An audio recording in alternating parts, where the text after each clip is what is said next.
Welcome to What is True and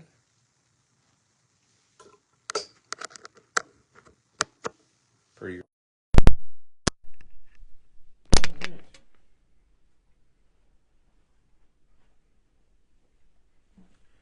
So, hello, welcome to What is True. Dennis Carrow here.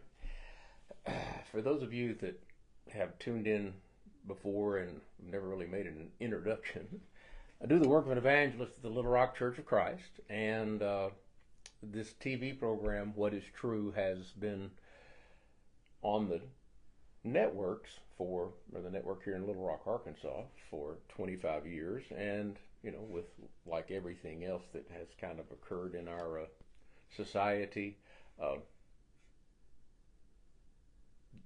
patterns change, and so we are engaged in the effort of building a YouTube channel.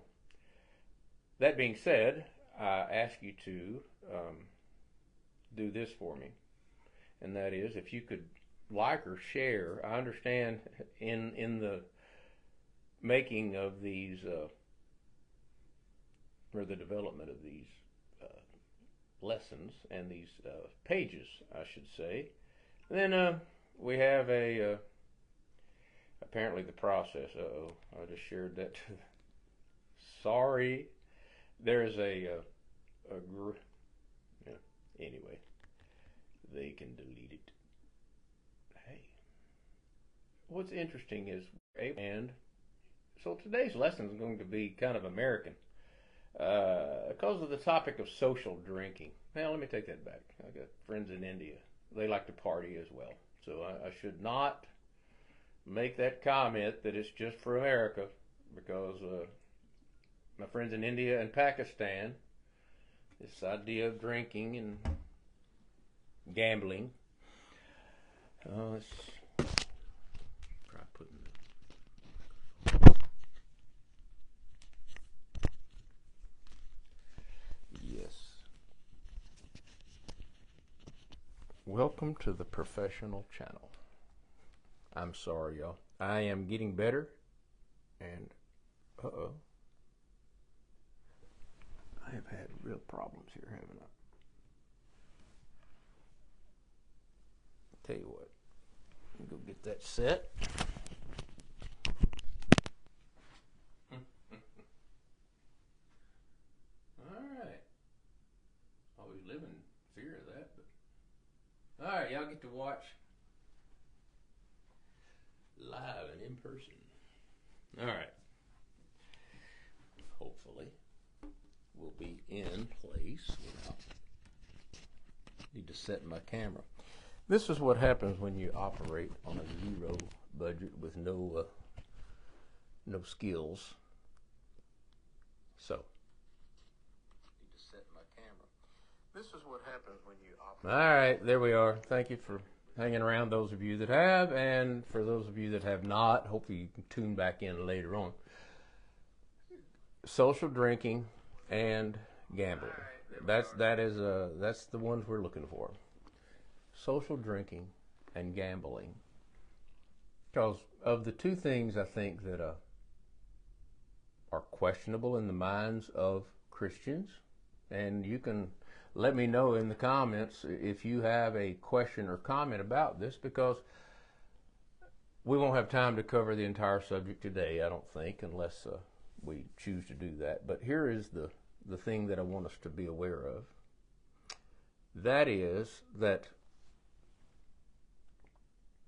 God has a preference on this subject of gambling and social drinking. I had created a lesson. It was called 6 Questions, and that was just you could ask these questions on any activity you were going to engage in, and it would provide you the answer that God would have you to have. But outside of that being the shortcut to the lesson, I'd like to just kind of go through more material. I hear thundering out there. That's awesome. Love the rain. For a weekend getaway, we having Arkansas legislated into some of the areas like Pine Bluff, Arkansas, which is crime-ridden, and these are poverty areas. I mean, the Delta is one of the most impoverished areas in the United States. And so to generate business, they have developed a casino. They've had them over in Tunica across the street, and I know a lot of across the state line. So my friends, sometimes will take a weekend and then they'll just go to Tunica, or they'll go to now Pine Bluff, or if you live there, I hadn't heard anybody going to Pine Bluff, but I guess that is a place if you want to gamble. Not really much else to do there. But the question we're going to ask regarding gambling first, we'll talk about social drinking second, and that'll probably be for tomorrow. By their fruits you will know them. And I want to say this about gambling. I have an acquaintance, a business acquaintance that I knew in years past, and the market that he was associated with, the business market he was associated with, opened in Las Vegas, Nevada.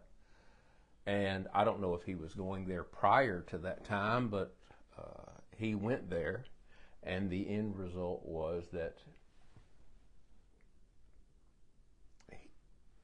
he lost his life. He took his life.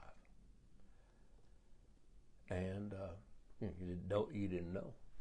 You didn't know about the addictive behavior. I do remember people that I worked for, they all went down to the table, crap table. I mean, I've always wondered now, what a name. But to a crap table, and they all played. And I was down there watching them, trying to figure it all out. And see what it was about, and they all had $300-400, and they were all gambling and talking and laughing and making noise, and you could see that the activity is going to consume a person.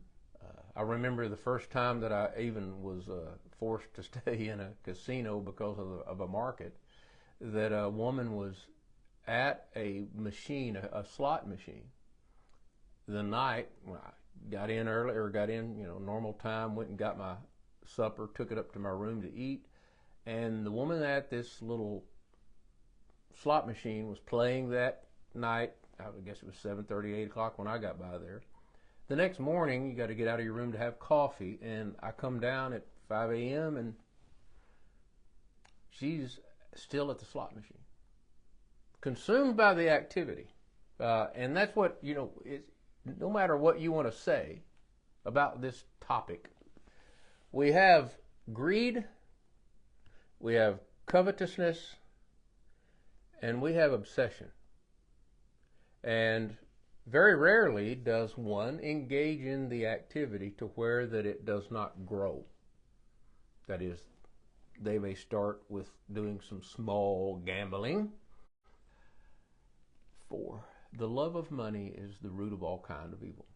Some have strayed in their greediness and pierced themselves through with many sorrows.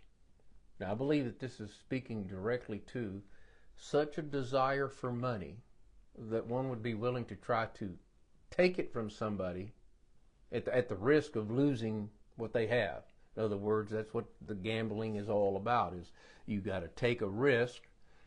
But the unique aspect of gambling versus investment and other things, everything has risk, but it is dependent upon the loss of someone else. It's not the construct of free enterprise business. Gambling masters people mentally and emotionally. It's identified as a lust, an addiction, and the greed consumes the heart of an individual. Now, when we say consumes, that's where you have addiction that controls. It controls the mind, the heart, and, well, the profound spiritual effect is easily seen, easily understood. And why do we have Gamblers Anonymous? Why would we need it? For what purpose?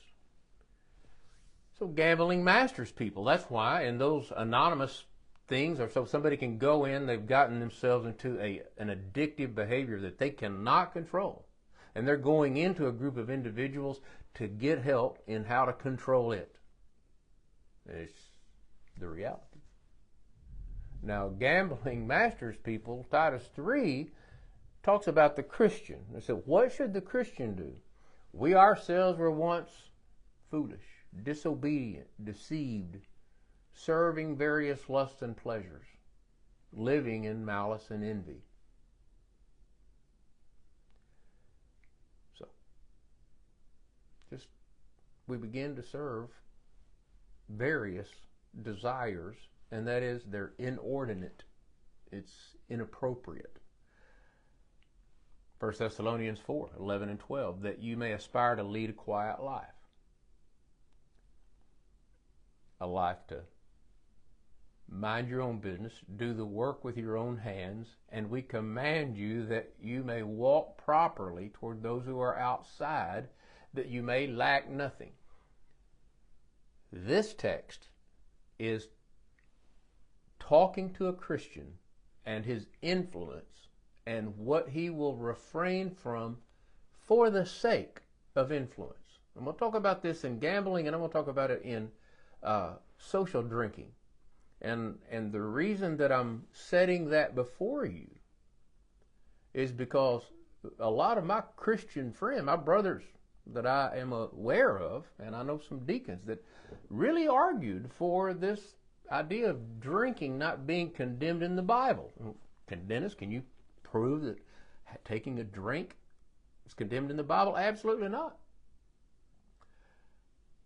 But I can prove drunkenness is wrong.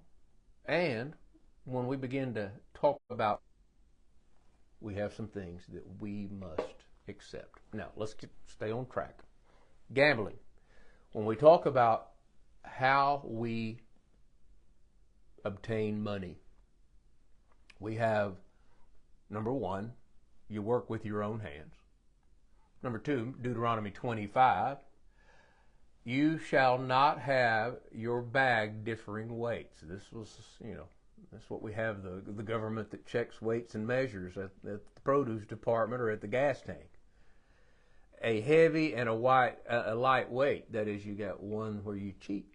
You shall not have in your house differing measures, a large and a small. You shall have a perfect and a just weight. Now we're talking about the rule of exchange, a perfect and a just measure, that your days may be lengthened in the land which the Lord your God is giving you. Now look, he's saying you corrupt it with that kind of greed, abomination to the Lord, he's going to turn his back. No. So what we have? The rule. Fair exchange of goods. So, all who believed were together, had all things in common, and sold their possessions and goods, and divided them among as anyone had need. Benevolence. So, we are working with our hands, that which is good, that we may have to give to him who has need. That's work and benevolence. There's a person that has need, and we're giving to that person. And then the exchange of goods. Now, see, this is the thing. Gambling is not found upon any precept or principle of right. In fact, that Deuteronomy passage about the just weight is going to bring some problems to the Christian. And you can conclude the act is contrary to righteousness. And do you wonder why the two are so intimately associated? Social drinking and gambling? And why many of those gambling institutions just give drinks to those that spend money gambling? Come on.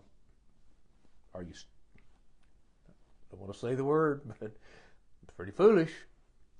So, the stock market, is it gambling? Well, you got investment capital to carry out a legitimate business, and every business that carries risk. There's not a thing in that risk, buy, sell, gain spoken of by the Lord. And what we have is the answer, come now, you who say today or tomorrow we will buy such and such in a city and spend a year there and buy and sell and make a profit. And you ought to say, if the Lord wills. So this is the approach. Are you going to gamble and say, well, if it's the Lord will, I'm going to walk out of here with a potload of cash? No, that's not in the construction of righteousness that God has called you to live. So when we live that way, and then of course, the boasting, you think about gambling, somebody wins and they come in and they talk about their big winnings. But there's a lot of silence through those months where they've lost.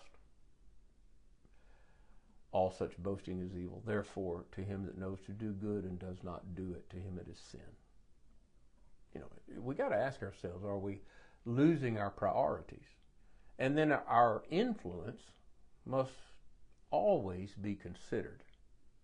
So Paul's caution about money and his influence is that these passages in saying, I have a right, since I'm laboring and working for you in the gospel, to take wages, but he refused to, so that it would not interfere, so somebody wouldn't think he was in it for the money. What are you in gambling for? What's the purpose? Well, you're hoping you win and the other guy loses, because that's what it's going to take. And so that doesn't leave us as an example. And when it says in 2 Corinthians 12, 17, and 18, Paul's like, did I take advantage of you? If I had a right, should I execute a way to pull $100 out of your pocket? Figure it out, or at least have,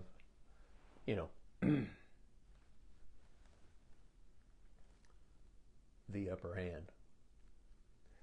Only playing the office pool. Only playing the quarter slots. The real issue comes down to this. And we all know, yes, everybody can make believe or experience something at a price. But the end. Does the amount determine the divine principle? And just like with gambling, as it is with alcohol, it would appear that some individuals, once they engage in a behavior, it triggers certain mechanisms in their mind, and they do not rationally realize how much they have to lose and how much they've lost. And they become trapped in their delusion, or in their addiction, I should say. And so, to discern by wisdom, let's just allow these, and then we'll let that kind of take care of us. Does it violate the golden rule? When you think about gambling, number one, it violates the golden rule, because you're to do unto others as you would have them do unto you. It violates the stewardship that Christ demands in Luke 12, 15 through 21. Destroys the work ethic. If a man refuses to work, neither let him eat. And if he that stole, let him steal no more, and let him labor with his hands that which is good, that he may have to give to him who has need. And what about providing all things honestly before all men? What is a poker face? Do you have a good one? What is it? It's that you're effective at lying, at concealing the truth, so that you can take advantage of another individual. Is that indicative of Christian behavior or how we learn to function? Because it exemplifies dishonesty, evil association. That doesn't mean everybody that's gambling is evil in and of itself. But look at the association. What is it associated with in our country and in the world? And what is Las Vegas known for? Yeah. So we understand. A destroyer of homes and families. He who does not provide for his own, especially those of his own household, is worse than an unbeliever. And an individual can be so caught up in gambling that they will, in hopes of trying to get the big money, they will give up the money that was necessary to sustain their family. Jesus says it best in Luke 12:15, take heed and beware of covetousness. We must be aware, and we must beware. All right, let's post it there. I'm going to come back because we're going to deal with social drinking in the next one, and it'll be part 2. Appreciate you being with me today. You have